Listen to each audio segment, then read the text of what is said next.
it gives me great pleasure to pronounce that you are husband and wife.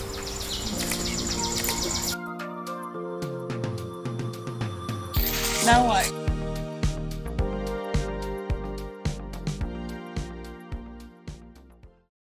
I wanted to show you a few things today. One is going to be what I'm doing for the garden, and another is I'm going to show you my garden theme wedding. So we're coming up to our 5-year anniversary, and what made me think of it is I had some of these butterflies that were in the attic, and these were used in a lot of the centerpieces. So even though some of this video is going to be just still shots, I thought it'd be fun to show you what I did for that garden theme wedding, and also how I made my wedding bouquet. What I'm doing today for the very first time, and trust me, I have been on YouTube here watching some videos on how to do this and what to look for. Now I have 2 packets of 2 flowers each of dahlias, and one of them, the coloring, I just can't wait to see. It's white with a little touch of purple. But what I'm going to do is start in pots just in case we move and these do not grow, because you can't pull up the dahlias or cut them back and pull out the rhizomes until 2 weeks after your last frost. See, I'm learning. YouTube does teach a lot, doesn't it? So I'm going to plant these with the idea that maybe they'll be going with me. If nothing happens within a month or so, I'm going to put these in the garden and then make note of the ones that I have, just in case we do sell. But I thought these would be pretty, and then if this is successful for me, I am going to take them out of the garden and hopefully have more next year and keep growing, because I just think they're beautiful, and I've just never done it because I was a little bit scared to try. So I'm going to do that in a moment. But what I also want to show you is I'm going to be using a soil or a compost that is, this one's called Coast of Maine. There is a lot of them.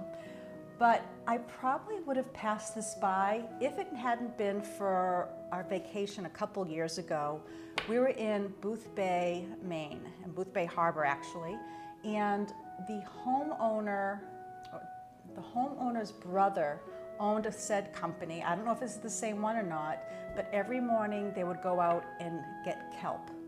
And this one is kelp and lobster meal, worm castings, the works. So I'm going to be using that for these flowers, and I have a little secret.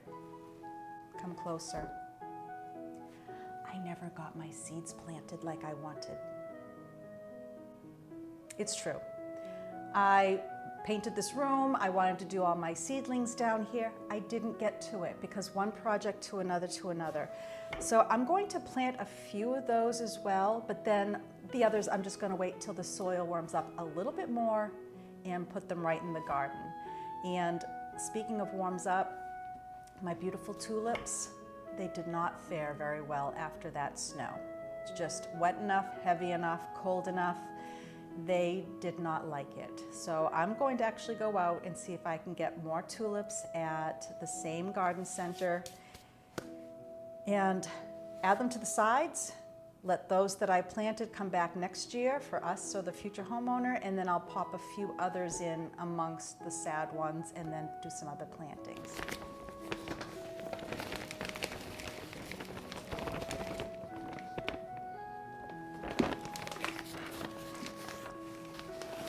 I'm not going to fill these up all the way because I don't need that much, but I'm going to be putting both plants in one pot each. Two plants in one pot each. So 2 plants in one pot each. 2 plants in one pot. Do I know if that can be done? No. Am I going to do it? Yes.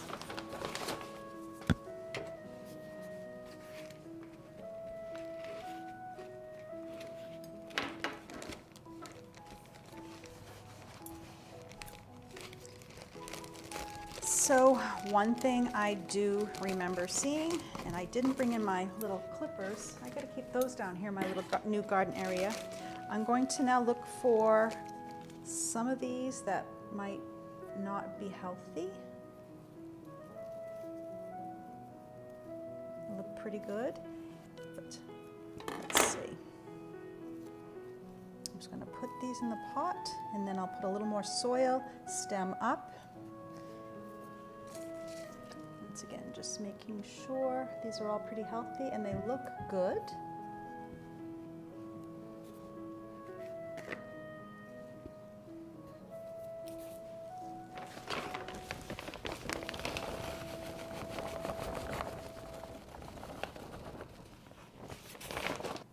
Now these are going to stay here in the basement, and I'm going to go through my notes again and just make sure when I start to put them out and bring them back in. I guess I cannot plant them until I'm absolutely sure we have no more frost, pretty sure, but I'm just going to start them this way.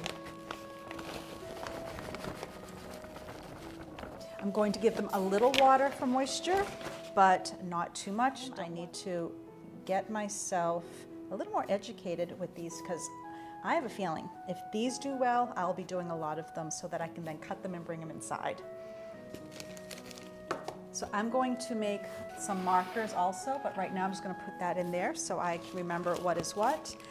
Then I'm also going to mark the plants so that when they grow, one, I'll know where they are, so I can then, well, I'll be cutting them, but you'll still have markers so that I will know where to dig up, and then I will also know what is what. And so when I replant them, I'll know where they can go, because I'll usually do it by color.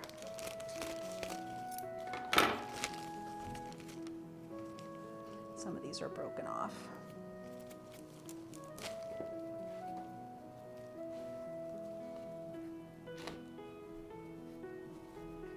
So much for doing my nails today. I could have my gardening gloves on, right? But I don't. Making sure that the cut spot is up, and this one already has some beautiful little eyes on it, all ready to grow. Let's see.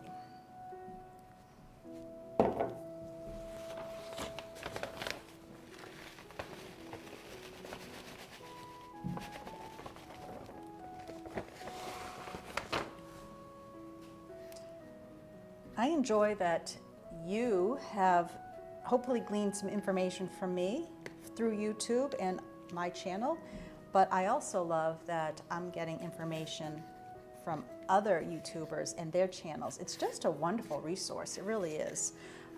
To be honest, I watch a lot more YouTube than I do normal TV now.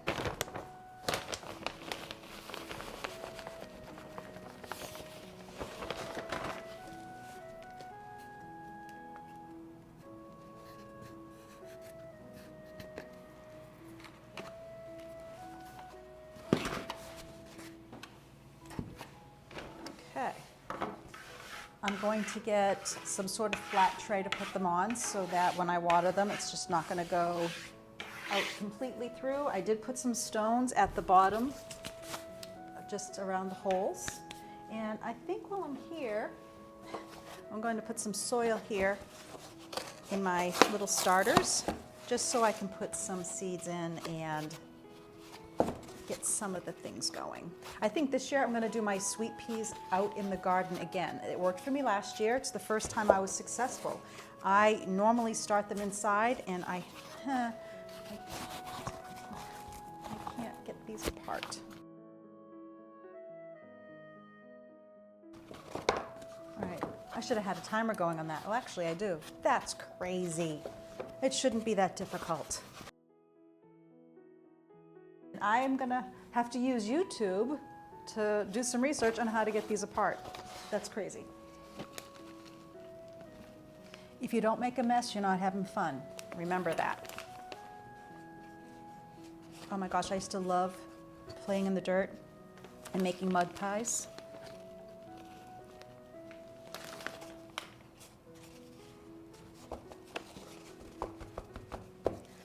All right, add a little bit more we can add some of this to the lobster and kelp, I'm sure, I hope. In one of my past videos, I have mentioned I learn by doing.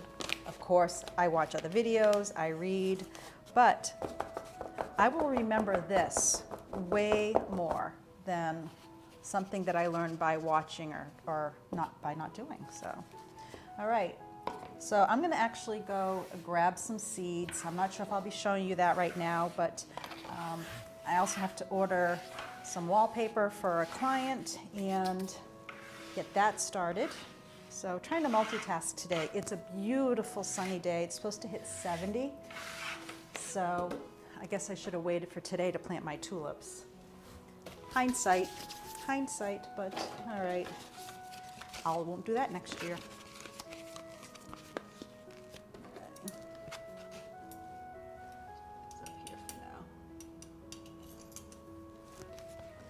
I really thought I was going to be able to have all kinds of hanging things here, but this is a concrete wall with some plaster on it, and I just don't want to crack anything.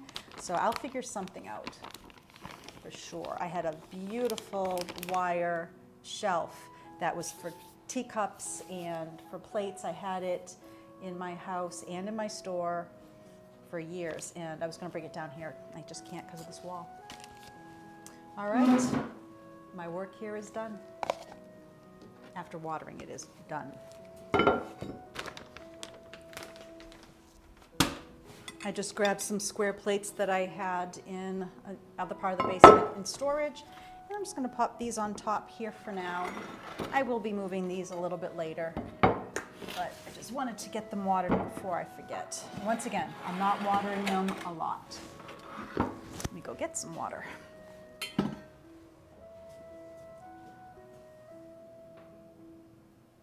Just enough to put some moisture in the soil. I'm not gonna do enough to get those tubers all wet. Okay. One thing I'm gonna mention is this is an apron that I actually bought for the kitchen. So many followers have asked me about my apron, which actually a client gave that to me in the past. She made it. So I found this online. I had it created. I didn't like the texture or the sound, but I realized it's going to be perfect for out in the garden and downstairs here. And it has pockets for me for my little clippers. My phone can go in it. So if this is something that you'd be interested in, let me know, because this is one of those companies I can put a link, you can order it, and it'll be shipped directly from the company. Let me know what you think about this. Really worked out well here. I can see the dirt on me and it's not on my shirt. All right, we'll talk to you later. After selecting a day in June for our wedding ceremony, I started searching for venues that had exterior garden locations because I had decided I would love to do a garden-themed wedding and have it outside if possible, and also have a backup of an inside location. Now, this ceremony, it was our second wedding each, and we knew we were just going to have our ceremony in front of our parents, our siblings, and our children, and then afterwards we wanted to invite our friends and relatives for a very intimate cocktail party and appetizers only party, and go into the night while the stars came out. So I started looking for venues, like I said, and I couldn't find any with the date available. And then one day I was having coffee in our previous home's backyard, and it dawned on me. We had the perfect location. Plenty of space outside. If it rained, I had plenty of space inside. And the date was available. So I started putting the plans in motion to create my garden-themed wedding. After securing a caterer, I started working on what the color and the theme would be for this wedding. So I started going around our house and collecting things that were special to me and the colors that I liked. You can see in the lower left-hand corner there's paint samples of periwinkles and whites and greens. There is a beautiful little vintage hat there that my mother-in-law gave me to use in my wedding bouquet if needed, and then just some other colors and items that I like. Now knowing that I was going to go with periwinkles and blues, purples, whites, and greens, I set out to purchase plants that I could use in my centerpieces, but then replant in my gardens afterwards. Many of my flower beds were already these colors, and so this, what you're looking at right now, was already done. But in the background, I have white baskets that I collected at thrift stores, painted them white, and they were large enough that I could put the pots into the baskets as is, so that when I was done with them, I could take them out of their pots and put them in other parts of my gardens. Now what I then did was I had some butterflies that I picked up at a craft store, and I put little tiny fairy twinkle lights, battery operated, throughout the centerpiece, and making sure that each butterfly was illuminated.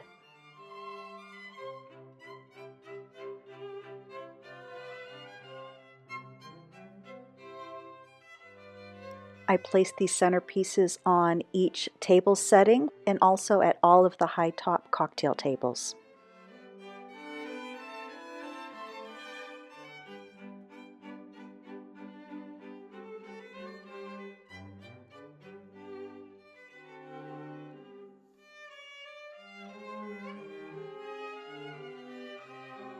Now I decided to find and put together favors. So I went out and I did pick up bulbs, once again following on my garden theme, some green raffia to represent grass, and then I had all these little tiny favor boxes that I'm sure I picked up at a dollar store or some local craft store.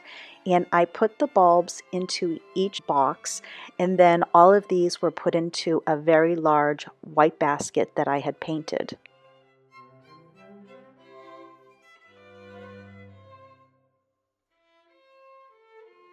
Now, planning weddings and planning parties, including making bouquets, is not new to me. It's not my first rodeo. But for my wedding, I wanted a very small and sweet bouquet to carry that would include 100-year-old peonies that have traveled with me from home to home to home. Here they are in my previous home in the front garden. But here's the kicker. We had a very odd season, and these did not open until the morning of our wedding, and I was determined if I wasn't going to carry those, it would most likely be irises. To incorporate the something old, borrowed, and blue, and bling, I have to have my bling in there, I ended up putting some old earrings from grandmothers into the bouquet. I wired onto the back some very long fabric covered floral wire, and I was able to add that into the bouquet. I even had a bling ring that I used to wear for fun to cocktail parties. And I wrapped the stems of the bouquet with some blue tulle that was from the hat that my mother-in-law gave me. The hat was in disrepair, so I deconstructed it and I was able to use a portion of it in my bouquet.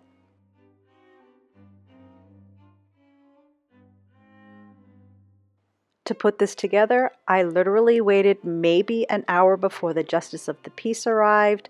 I collected some other peonies from my gardens, put them together with my antique peonies, some of the jewels, wrapped them up, put them in some water, and had them ready to carry for the wedding.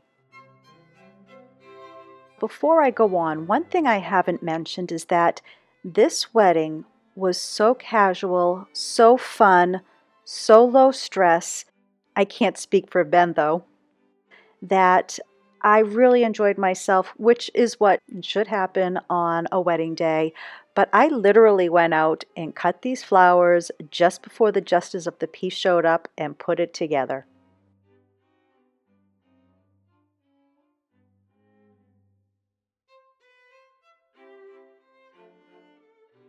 Now, one thing about an evening wedding at your home, this went into the very wee hours of the night. I mean, probably 3 a.m., and one guest did not leave until the next morning. But one thing I didn't show you, and I didn't take my own photos, all over my yard, I had little twinkle lights to represent fairies. Those of you who know me, I have my fairy thing, and I had fairies tucked in the yard, and I just really liked that little garden fairy thought as well.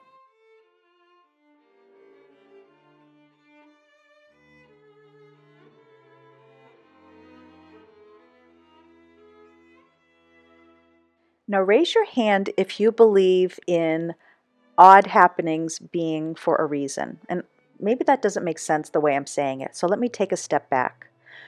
When Ben and I were living together, he said at one point, "Why don't you sketch out a style ring that you like just in case in the future we get engaged. And of course, I smiled and got to work. And I know I like squares, so I did a square diamond and squares on the side. And I handed it to him, and he also had a couple photos. So he put that away, I guess. And months later, he did have a friend of ours who's a custom jeweler create the ring. And he surprised me with it on the top of a mountain in Maine, and we became officially engaged. Now, that's not the weird story. The story is that our friend David and his wife Narissa owned the jewelry company who made the ring.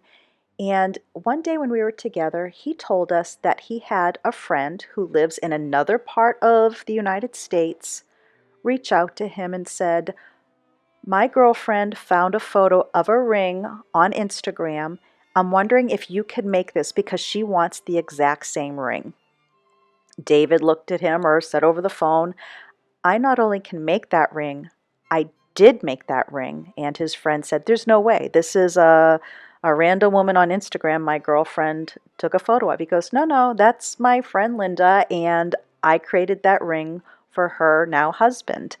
So, short story long, my ring is on the hand of another woman somewhere here in the United States, made by our friend David and Narissa. They own Tesoro Boston. They're currently in Middleton, Mass. This is not sponsored whatsoever, but people did ask about my ring, and I wanted to share their information because they not only do custom, they have some ready-mades. They also can take antique jewelry and create something new. So I'm sharing. They're good friends, great customer service, and I love supporting small businesses. Well, I hope you enjoyed today's episode. Next week, we will be possibly looking at the consignment and thrift store finds in my kitchen cabinets. Every time I open a drawer, every time I open a door, there's something that I found over the years, and I thought that would be fun to share with you. If you haven't subscribed already and you've been regularly watching, please do so. It lets me know that you like what I'm sharing. It lets YouTube know that you like what I'm sharing, and also give me those thumbs up. That cheers me on to keep doing more, all right? So for now, if you want to hear more, you can visit my website, newenglandfineliving.com. I'm also over at Instagram at newenglandfineliving, and always come back to my channel for more each and every week. Bye now.